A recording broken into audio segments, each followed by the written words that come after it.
let's say you are, I will give you an example of like something you will see really frequently when you're working with tenants facing eviction. You might be working with a tenant who they've lived at their same property for like 12 years, maybe not, maybe more.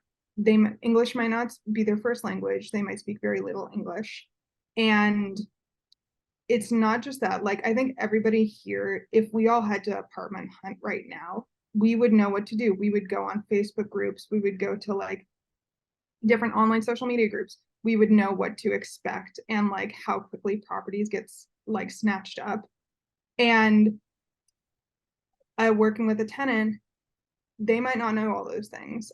With a tenant that I was working with at the property that I mentioned earlier, that was like a 120 person eviction. Um, there was an 89-year-old whose eviction I was able to stop, but she was like, she lived at this property for 30 years. She's 89. She's on Social Security. She does not have a cell phone. She does not have a computer. Like, this is not somebody who knows how to look for properties in this area. It's also, even if somebody is not in crisis, I think it's really working directly with people to help them understand like what this process looks like and also what their options are. Because what we always tell tenants who are not in crisis is to get on affordable housing wait lists. Affordable housing wait lists are like, can be 7 years, decades long wait lists, but that time will pass and you will get off a wait list and into affordable housing where your rent is a set low price.